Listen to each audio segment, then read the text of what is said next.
Buenas tardes y a continuación continuaremos con la siguiente ponencia a cargo del señor Luis Orlando Luján Villegas, Vagones de la Memoria.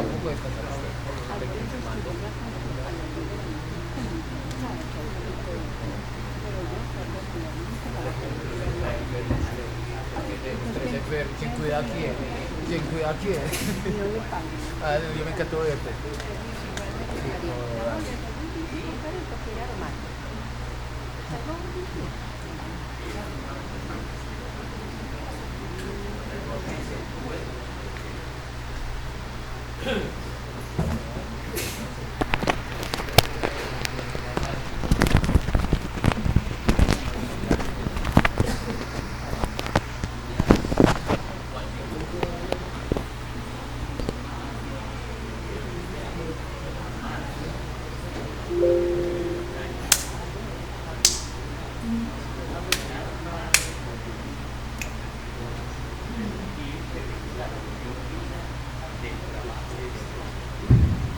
Bueno, muy buenas tardes para todos, para todas.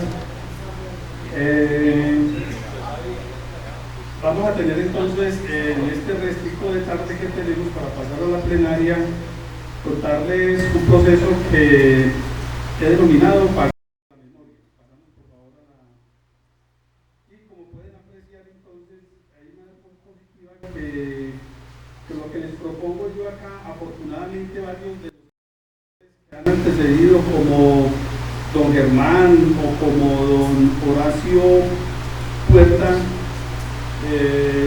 han señalado pues lo que es el tema central, que es la línea del ferrocarril de Amagá. Entonces yo no me voy a detener en esas especificaciones, sino que me voy a detener a evocar la línea del ferrocarril de Amagá. Entonces yo para eso les voy entonces a mostrar o a dividir esta charla en dos momentos.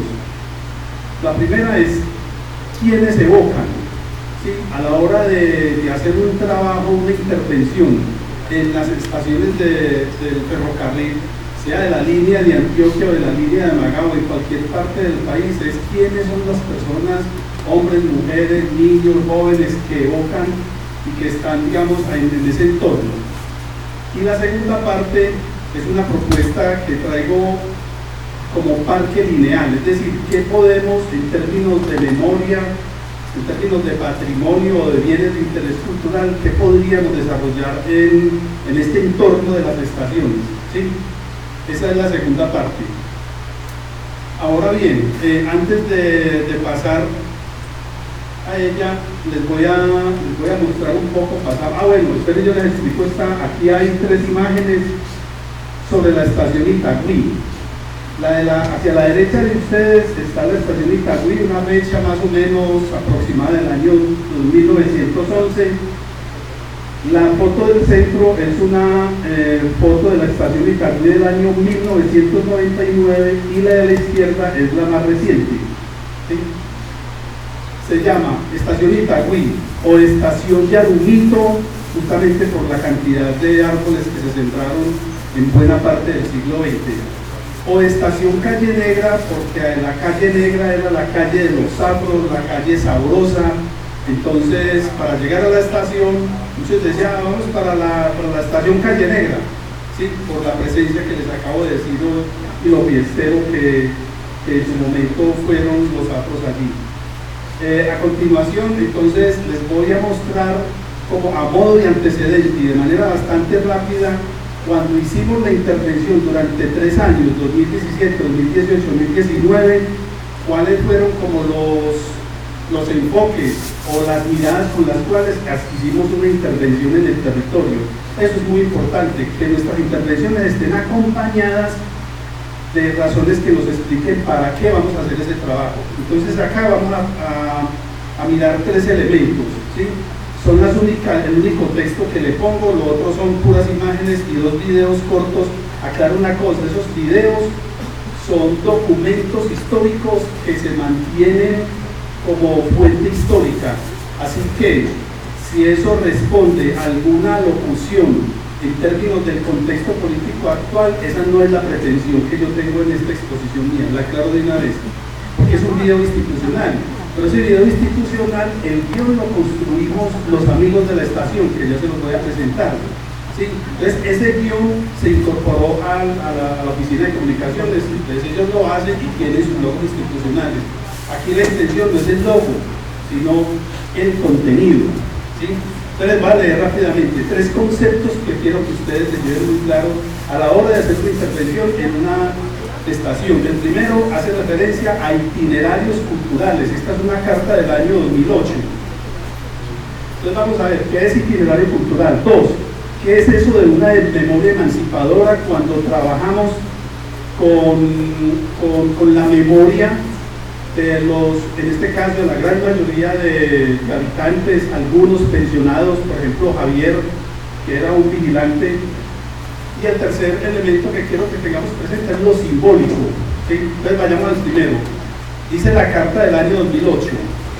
La innovación introducida por el concepto de itinerarios culturales nos descubre el contenido patrimonial de un fenómeno específico de movilidad e intercambios humanos desarrollados a través de unas vías de comunicación que facilitaron el flujo y que fueron utilizadas o deliberadamente puestas al servicio de un fin concreto y determinado. Un itinerario cultural puede basarse en un camino que fue trazado expresamente para servir a dicha finalidad específica o en una ruta que se sirvió en todo o en parte de caminos preexistentes utilizados para diversos fines. Pero más allá de su carácter de vía de comunicación o transporte, su existencia y significado como itinerario cultural propiamente dicho se explica únicamente por su utilización histórica para un fin específico y determinado, y por haber generado elementos patrimoniales asociados a dicho fin que, surgidos del devenir de su propia y singular dinámica, reflejan inequívocamente la existencia de influencias recíprocas entre distintos grupos culturales durante un extenso periodo de la historia. Entonces, esto fue el marco teórico, digamos así, que nos acompañó a nosotros en la intervención, porque es una manera también de decir que los que trabajamos pensando, reflexionando las estaciones, somos mediadores culturales, y esas mediaciones culturales establecen, digamos, los canales de comunicación entre el saber que producimos en los centros de historia, el saber que produce la academia y el saber que poseen las comunidades desde su condición instituyente y que son las que están, digamos, salvaguardando la memoria de esas historias que han pervivido por muchos años. El segundo elemento, pasamos por favor, tiene que ver con el de una memoria emancipadora. Al realizar el proceso histórico y cultural, Dragones de la Memoria, con los amigos de la estación, ya les voy a contar, emergen elementos como el derecho a la cultura, la historia local, las prácticas y narrativas intergeneracionales, una visión de futuro y paz, en la que irrumpe una memoria emancipadora que no se queda anclada en la condición de víctima, sino que se resignifica desde diferentes lenguajes y narrativas, entre los que cabe destacar la música, el teatro, la literatura, el trabajo audiovisual o ambiental. En este caso, la estación Yanumito, estación Calle Negra o estación Itagüí está ubicada en un barrio que es estigmatizado y durante buena parte del siglo XX pervivió la presencia de los conflictos cotidianos y la presencia también de las dinámicas de la violencia propia de este país. Entonces, por eso hablamos desde ahí. Un último aspecto es el que tiene que ver con lo simbólico, y es que pasamos por abajo, ahí está bien, las reflexiones que hacen diferentes disciplinas con respecto al patrimonio cultural mueble, por ejemplo, de carácter arqueológico, etnográfico, artístico, utilitario, documental, monumentos en espacios públicos científicos, explican que el factor determinante del patrimonio es su carácter simbólico, histórico y estético también, su capacidad para representar simbólicamente una identidad. Eso es lo que explica el cómo y el por qué se movilizan recursos para conservarlo y exponerlo. Ahora bien, ¿quiénes evocan? Les dije, hicimos un trabajo de intervención recuperando la memoria. ¿Quiénes evocan? Los amigos de la estación. Entonces vamos a poner un corto video donde don Hernán nos va a contar cómo se conformó los amigos de la estación.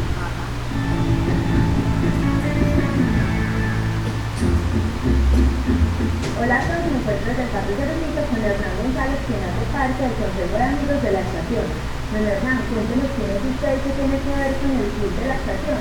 Estoy muy vinculado a lo que es la parte cultural y social de la estación de Yarumito, porque tuve la oportunidad de empezar y terminar mi primaria en la escuela Felipe Restrepo, Urbana de Varones, que funcionó acá, a todo el frente de la estación de Yarumito. Bueno, pues más grande los vamos a la estación. Con mucho gusto. Don Hernán, ¿cuál es la importancia de la Casa Cultural Estación de Yarumito para el sector y para la escuela del municipio?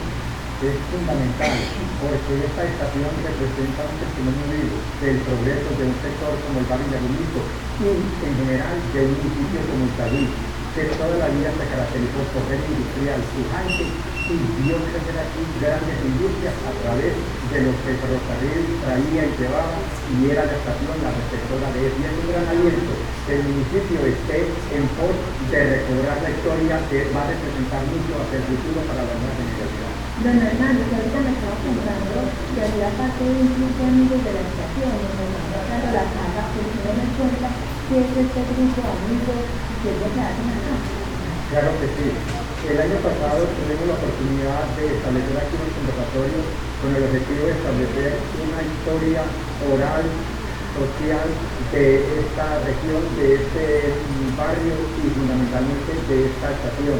Y de esos conversatorios surgió la idea de que deberíamos de formar un grupo de amigos de la estación con el ánimo de hacer un sentido de pertenencia hacia la misma y con el sentido del municipio, que esta estación se convierta cada día en un hito de formación académica y cultural. Compartir con la historia, cultura, Recordar tiempos pasados.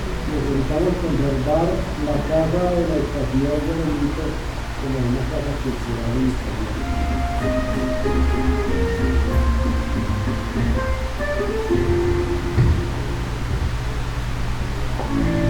Muy bien, volvemos a las imágenes. Con este grupo de amigos de la estación, durante estos 3 años hicimos un trabajo, grupos vocales, entrevistas, cada uno traía objetos que le evocaban, al final traíamos buñuelos y empanadas y ahí fue creciendo esta barriga, el quinto. Entonces, esta es una escena en la que los amigos de la estación, cada uno recuerda de acuerdo al rol que cumplió. Era un rol, ahí está Javier, que estuvo por muchos años haciendo el trabajo de vigilante de los ferrocarriles nacionales.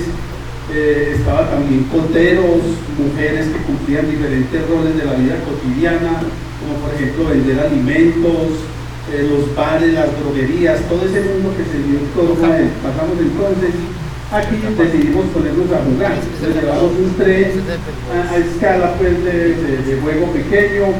El joven que ustedes ven al fondo estaba haciendo su trabajo de grado, ese trabajo de grado lo pueden encontrar ustedes en Google, del ITM, donde se comprometió también. Estuvimos 2 años ahí y él llevó toda su propuesta metodológica, de tal manera que hicimos ahí una cartografía. Hagamos por favor que nos permitiera a nosotros, a partir de Javier y Hernán, son 2 personas que tienen la memoria viva de la estación, y el papelógrafo que ven al fondo nos permitió entonces ir poniendo ya, rayando cuáles eran las líneas que ingresaban, qué rol, qué papel cumplían cada uno de los espacios que estaban allí. Y entonces así Jorge, el que les comenté que estaba haciendo la práctica de estudio, nos llevó esto ya a una escala más de dibujo. Pasamos por favor. Entonces ya con todo ese diálogo, grupos vocales, el diálogo, llevamos entonces a que la estación Itagüí, estación Yarumito, estación Calle Negra, hoy Sala Cultural Estación Yarumito, tuviese estos 3 aspectos, estos aspectos que ustedes ven acá. La central es la estación Yarumito. Observen las 3 vías, la que daba la entrada, la salida, la que lograba, digamos, ir al jefe de estación, la bodega de carga, descarga, la escuela Felipe Restrepo que nos decía Hernán al inicio en la entrevista, en el video. Eso fue una oportunidad. Cada espacio tiene una narrativa que obviamente por razones no lo vamos a hacer acá, pero cada uno de esos espacios tiene su espanto propio, lo vivimos. Pues yo a veces soy muy escéptico, pero uno siente un escalofrío ahí. Entonces pasamos por favor.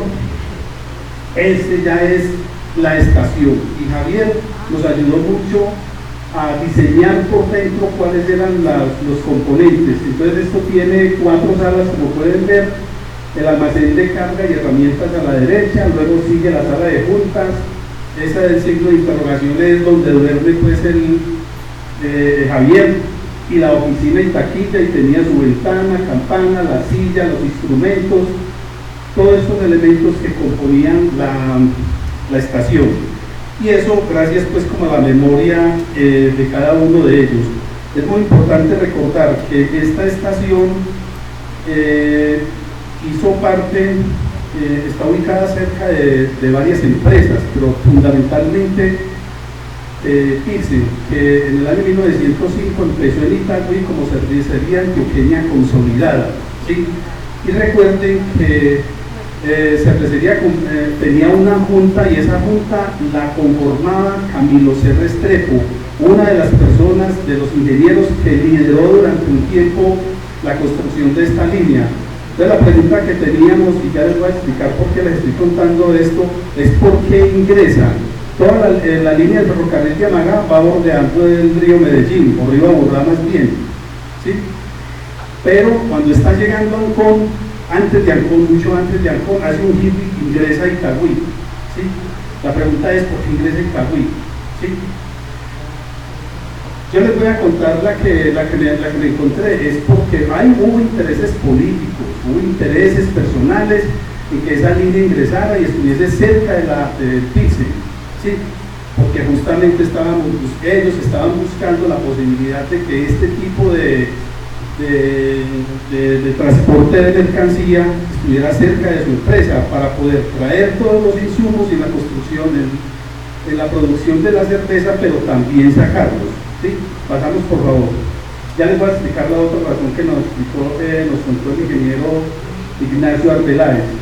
Con todo este diálogo que hicimos con los amigos de la estación, que son los más importantes acá, insisto, vuelvo y repito, el rol mío es ser mediador, ¿sí? A partir de esa producción o esa reflexión que hacemos en los centros de historia, en la academia, ¿sí?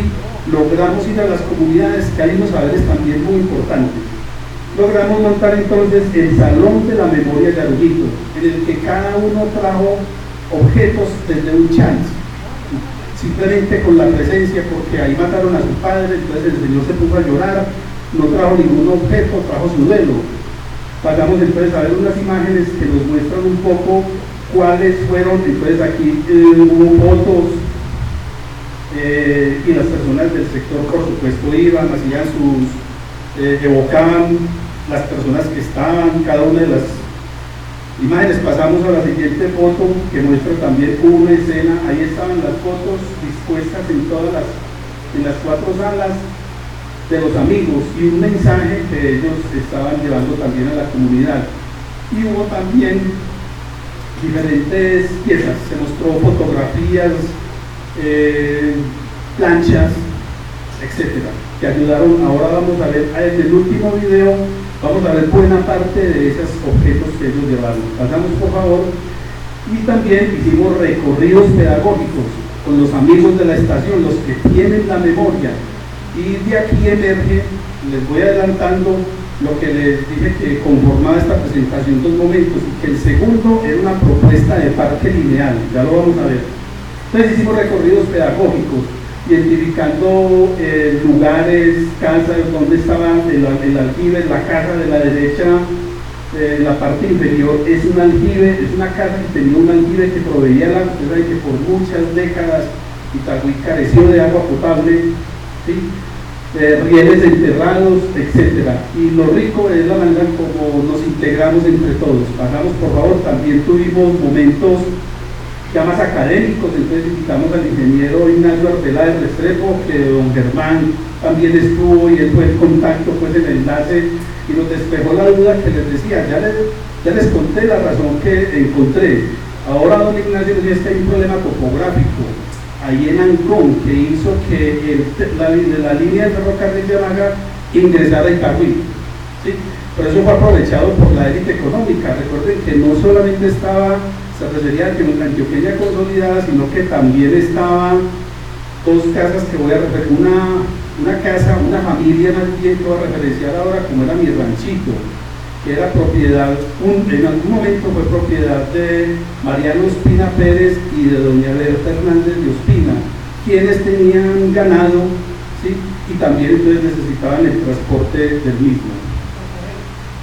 Estaba también Coltejer muy cerca, Coltejer tenía su ingreso pues del ferrocarril también para llevar el algodón y sacar la mercancía, por supuesto. Entonces, en este evento académico, lo que nos permitió a nosotros es justamente ir cualificando todas esas evocaciones, y eso se ha convertido hasta hoy en un texto que nos va a permitir, digamos, poder, con los amigos de la estación, lamentablemente la pandemia afectó a varios de ellos, y eso hizo que nos dispersáramos un poco, mantenemos el contacto, en fin, pero no con la frecuencia que teníamos hasta el año 2019, ¿sí? Ahora voy a presentarles la propuesta de manera rápida. Pasamos, por favor, una propuesta que es un parque lineal Vagones de la Memoria. Recuerden que esto emerge al calor de este diálogo con ellos. Entonces van a ver ustedes, pasamos por favor, qué es lo que hablamos de un parque lineal. Lo que está en amarillo, menos esto no, porque esto nos va a enredar, pero esta es la entrada de la autopista para ingresar. Esta es la entrada de la autopista donde está ahora el ingreso a Sabaneta, ¿sí? Entonces pasa por el cementerio Jardines Montesacro, ¿sí? Entre Jardines Montesacro y la finca, en la casa La Finca, ahí es donde proponemos el parque lineal. Vamos a concretar eso en la siguiente diapositiva. El parque lineal es recuperar el patrimonio cultural que reflejan tres asuntos. El primero de ellos, digamos que es el Casa Comunal Barrio La Finca, ¿sí? Por el tipo de arquitectura que representa esta casa, una arquitectura campesina del periodo de colonización. Son casas espaciosas donde vivían familias numerosas, y ahí hay una memoria muy interesante. El segundo, cuando decimos parque lineal, es un recorrido en el que una ruta turística permite, por ejemplo, a los propios y a los que vienen apropiar más este tipo de territorios para que esos estigmas no sigan pues campeando. Un segundo aspecto es la capilla y el conjunto escultórico de Jardines Montesacro, que más allá pues de la tumba de ese señor que tanto daño le hizo a este país, hay un conjunto de esculturas que yo creo que es importante valorar y apropiar. Una de ellas, por ejemplo, es el Cristo de los Andes, realizado en el año 1956 por el escultor José Horacio Betancourt, entre otras. Ustedes van en la misma capilla, en su momento tuvo una valoración arquitectónica importante. Entonces creo que conectar eso con una señalética, una museografía, digamos, pública, que pues, en espacios públicos nos permite apropiar mejor esto. Y la otra tiene que ver con la finca de Ranchito, que acabé de mencionar, pues, pero más allá de la familia Ospina Hernández, ¿sí? Se me olvidó mencionar que es que el papá de Berta Hernández de Ospina también tenía acciones en Pilsen. Entonces buena parte de los intereses también de esta élite económica era justamente cómo se favorecían de todas estas condiciones. Pero más allá de esto hay dos elementos. Ahora estamos terminando unas historias de mi barrio y hay un habitante del municipio que está haciendo una historia que nos está permitiendo comprender cómo lo arqueológico, lo social y lo ambiental se constituye en los elementos centrales que movilizan esta casa, bien Ranchito y el entorno. Bueno, para finalizar, los voy a dejar entonces con el último corto video en el que los amigos de la estación nos van a contar de ese espacio maravilloso que es hasta construir de manera participativa un salón de la memoria.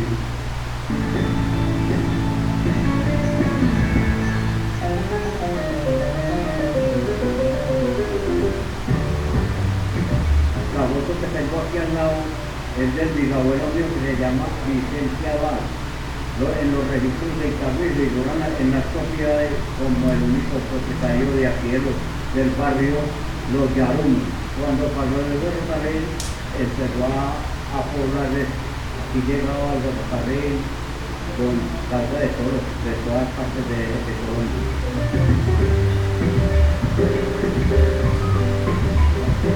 A partir de aquí, de la Estación Cultural de Armito, tendremos la posibilidad de recuperar la memoria del lugar. Y ya estamos recuperando esta memoria a través de testimonios de los adultos mayores, la gente que pudo vivir ese momento en que este lugar era una estación ferroviaria. La importancia histórica está trasladada en tiempo.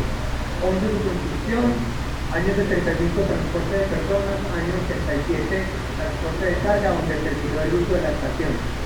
Por acción popular y por las dificultades que tenía en días, no estuvo en uso hasta el año 77 hasta el 2014. Y en 2014, a partir de esa acción popular, que desarrolló el proceso de restauración, fue entregada a la comunidad, a la administración municipal, y en este momento se desarrollan actividades de carácter cultural asociadas a procesos de memoria y a procesos de participación comunitaria con la gente del sector, que a partir del trabajo que se desarrolló, la necesidad creada y sentida por ellos era un centro cultural para poder aportar a la comunidad. La recuperación de la memoria cultural de esta estación fue muy emocionante para todos nosotros, para la comunidad de Yarunito, que basados en la proyección de la cultura hicieron posible unos hermosos conservatorios. Hicimos lo posible por hacer un recuento histórico con respecto al movimiento del ferrocarril de Antioquia cuando estuvo en auge y en pleno progreso.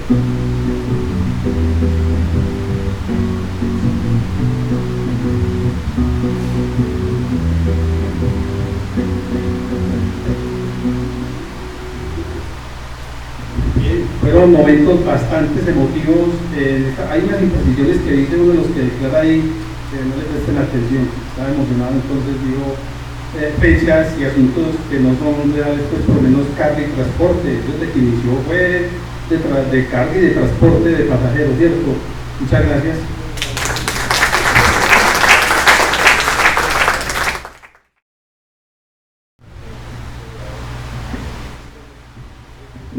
Muchas gracias al señor Luis Orlando Luján, muchas gracias por este tiempo. Por favor, en la sala, en el auditorio, si se encuentra el señor Luis Guillermo Escobar y el señor Hernando Antonio Carlos, por favor levantar la mano. Por favor, pueden acercarse. Tendremos juntamente con ustedes la siguiente ponencia, que será Proceso de construcción, Estación Caldas del Ferrocarril de Amagá.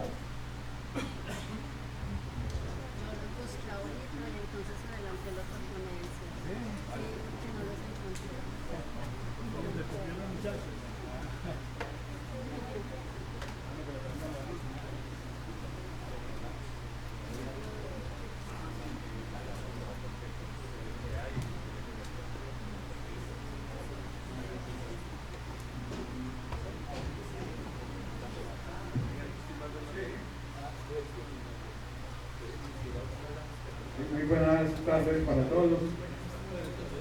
Un saludo muy especial para los organizadores del evento y para la cadena de historia que también se hizo presente en esta actividad. Igualmente, pues, nuestra ponencia trata sobre la estación Caldas, ferrocarril de Amagá, una estación que fue construida en el año 1911. Primero que todo, nuestra presentación, somos el Centro de Historia La Valeria, perdón, las Tres Aguas me viene a la memoria la Quebrada de la Valeria y la Quebrada de la Miel, que hacen parte de este sitio que se llama Tres Aguas, donde estuvieron los primeros fundadores del municipio, las primeras personas que llegaron y formaron un poblado en esta zona geográfica de Caldas. El Centro de Historia lleva 13 meses conformado, nació el 13 de junio de este año, creo que es el más joven de todos los que están aquí presentes. Estamos iniciando nuestra actividad. Así que esperamos el apoyo, la colaboración de todos ustedes y que nosotros también entremos en esta dinámica de compartir la historia de nuestro terruño, de nuestras ciudades, de nuestras familias, de nuestros pobladores y de esos grandes eventos que sucedieron a lo largo de la historia de los municipios.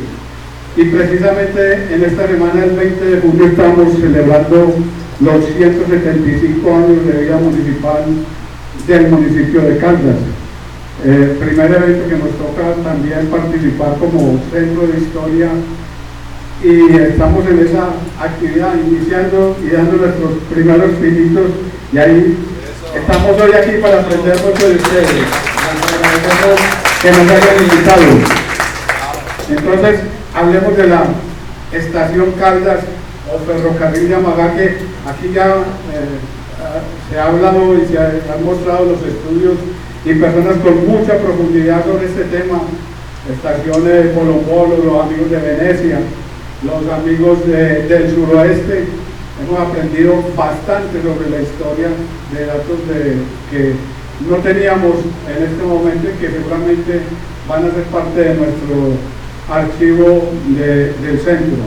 Don Hernando Cano es la persona que secretario también del Centro de Historia, nos va a hacer inicialmente la exposición. Así, don Hernando, que aquí tiene usted los centros de historia que nos quieren conocer y quieren hoy ver nuestro debut en este marco de la cultura general.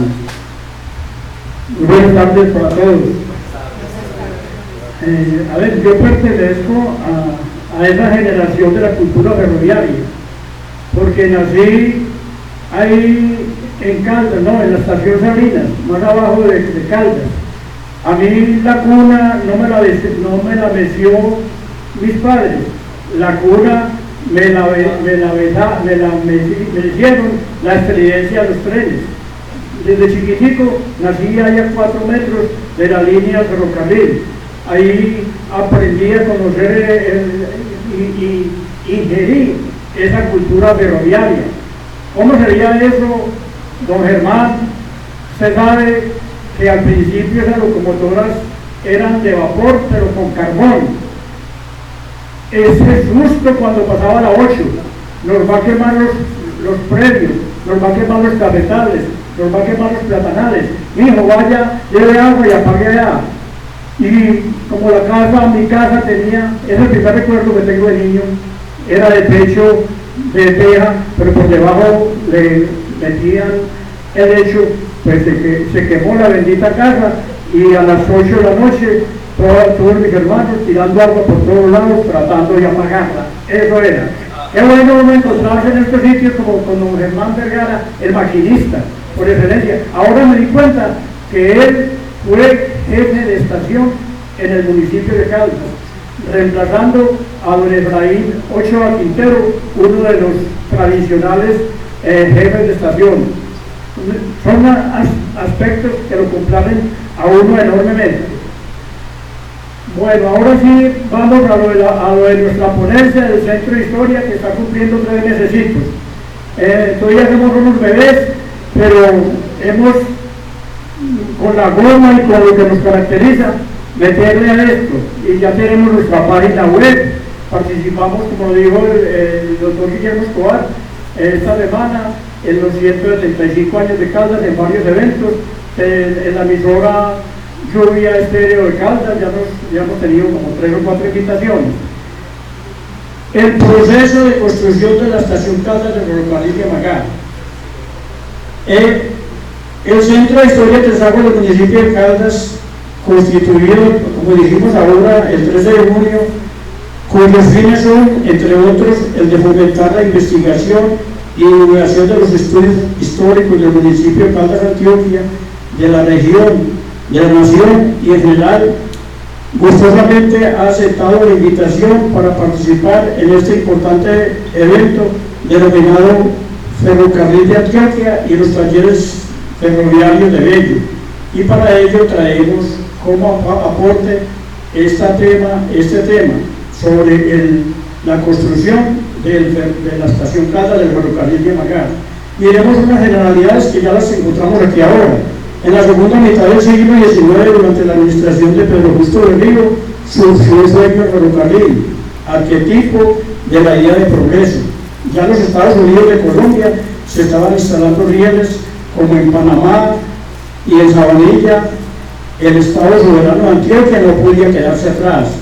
El contrato entre el gobierno y el ingeniero aventurero Francisco Javier Cisneros para construir un camino de carriles de hierro servido a vapor se firmó el 14 de febrero de 1824 para conectar a Medellín por el Magdalena. Se tenía ya avanzada la conexión férrea de Medellín y Puerto Río. Entonces, ahora miremos quién fue el gestor de la construcción de la estación Caldas. Camilo Claudio Restrepo Callejas, nadie lo conoce por ese nombre.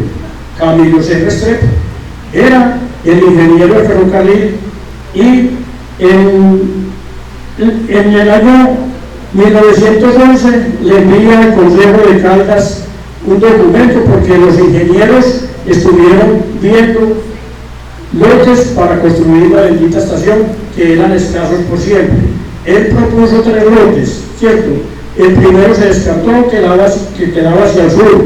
El segundo también se descartó, que quedaba hacia el norte, pero de por medio estaba la quebrada La Valeria y había que hacer un puente que resultaba supremamente costoso. Definitivamente, se determinó que era el lote número 3, que dice textualmente en una carta que le envía al Consejo de Caldas de esa época: expresamente hemos dejado para último el sitio que creemos nosotros conviene más a la población, aun cuando a los intereses de la empresa, mirados estos desde el punto de vista del costo de la estación, nos referimos al local, hoy Yerbal de Paso, que está situado al oriente del edificio de Locería Caldas. Construida allí, la estación quedará a 2 cuadras de la plaza, es decir, en el centro de la población, pudiendo los habitantes transitar desde ahora por aceras para ir de una a otra. Este terreno tiene algunos inconvenientes para edificar la estación Caldas, inconvenientes que solo esa honorable corporación puede obviar, y son los siguientes. El primero es lo limitado del terreno de que se puede disponer para la estación y sus necesidades. Nos permitimos acompañar un croquis hecho a la ligera. Ahí está el croquis donde se señala cómo debía quedar la estación.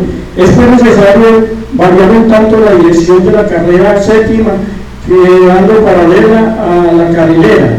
Este cambio es muy sencillo y nada costoso, pues hoy los cercos de esa carretera, de esa carrilera, son de alambre y no hay un solo edificio que impida su variación.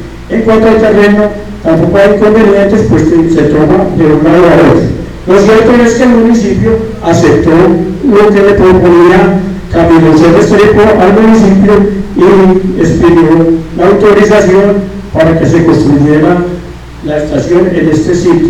Entonces, esto y la llegada del ferrocarril a Caldas conmovió a toda la comunidad.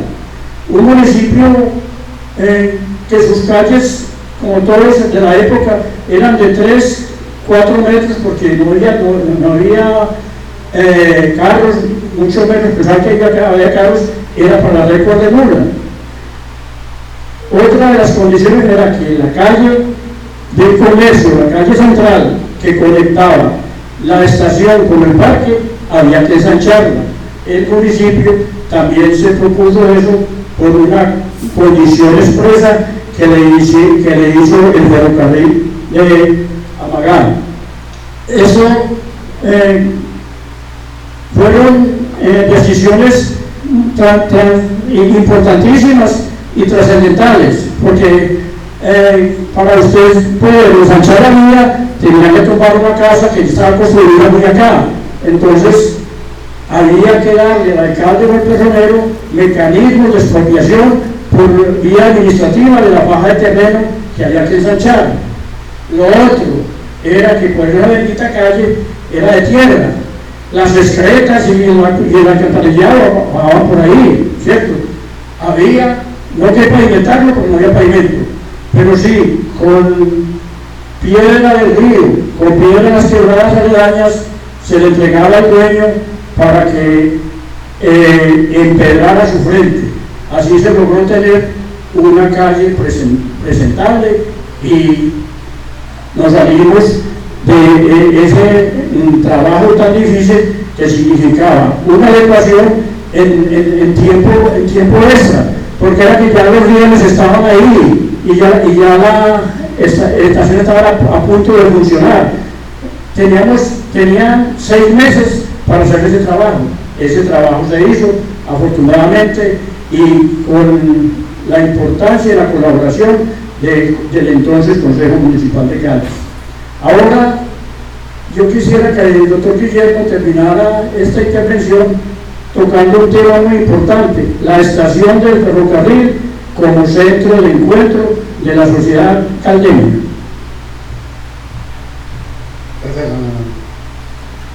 Pues la estación Caldas y la llegada del ferrocarril transformó positivamente el municipio. Era un municipio de cruce de caminos de arrieros, de caminos nacionales y de caminos departamentales.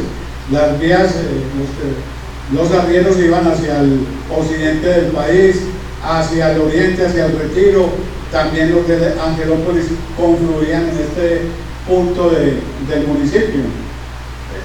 Y ya a raíz de la llegada del ferrocarril, pues Caldas se transformó, empieza su modernismo.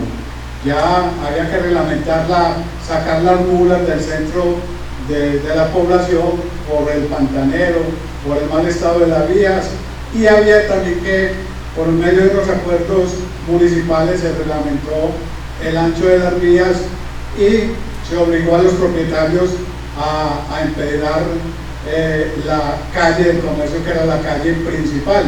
Para ese entonces, 1910, se le dio el nombre de la calle de Colombia. Y así empezó ese desarrollo en lo que hoy se llama la plazuela o Parque La Guerrera. No sé, muchas personas que acostumbran a subir a montar en bicicleta a Caldas, suben por la carrilera y llegan a la plazuela y continúan para la vía Angelópolis. Y ven ahí cómo se asentaron unas empresas. Inicialmente fueron pequeñas empresitas. La vidriera, un ejemplo, la vidriera municipal, una vidriera que había ahí a principios del siglo, pues se sostuvo por muchos años hasta que fue transformándose y era propiedad de unos señores que se llaman Pedronel y Darío. Y esa empresa hoy en día se llama Peldago. Vemos como la transformación de una sociedad y de un municipio, también con el empleo, pues Caldas creció enormemente. Igualmente, la fábrica de loza hoy en día se llama Locería Colombiana, y es el centro, o esa es la joya de la corona del Grupo Corona. El Grupo Corona nace ahí con Locería Colombiana, y ya ustedes ven todas las filiales que hay, que Mancesa, que Ceramita. Entonces Caldas, con la llegada del ferrocarril, y eso es lo que tienen algunos señores que llamamos algunos influencias, que tienen visión de futuro. Por algo se ubicaron ahí en las cercanías de la estación. Esta estación, pues hoy en día se conserva, funciona ya la mulera, es un sitio pues de música y de encuentro de caballistas. Caldas se le debe su gran progreso, gran desarrollo, en parte a la estación y a esas empresas, que lo sería la empresa más importante del municipio. En torno a la empresa Locería se construyeron con ellos construyeron para sus trabajadores y empleados unos barrios como Felipe Chavarría 1, Felipe Chavarría 2, Bellavista y el Centenario, fue el último barrio.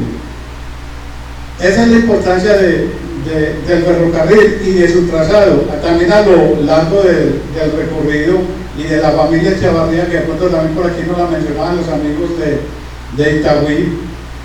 Se genera lo que se llama la finca Bellavista genera el Instituto Campesino, que fue un programa del gobierno nacional con el gobierno americano, la Alianza para el Progreso, en los años 60 y 70.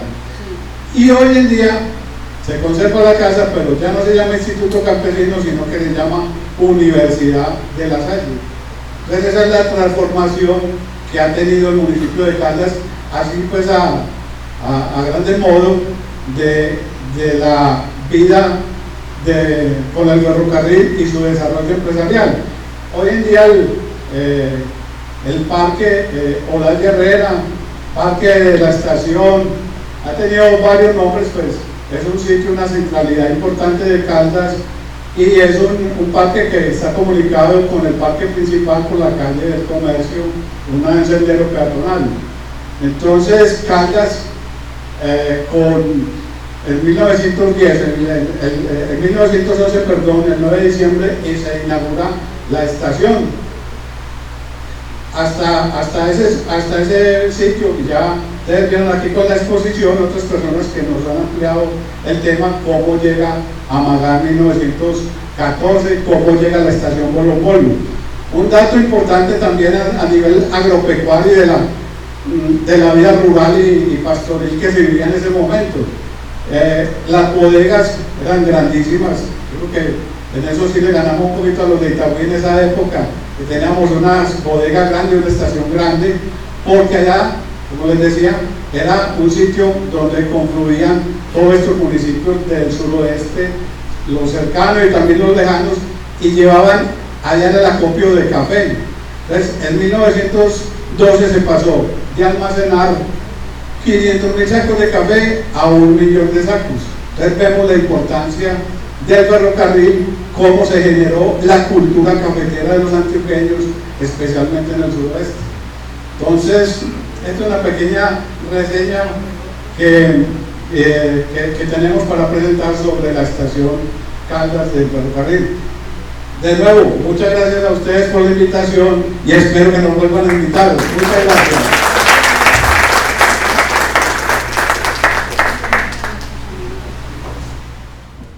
Muchas gracias a los señores Luis Guillermo Escobar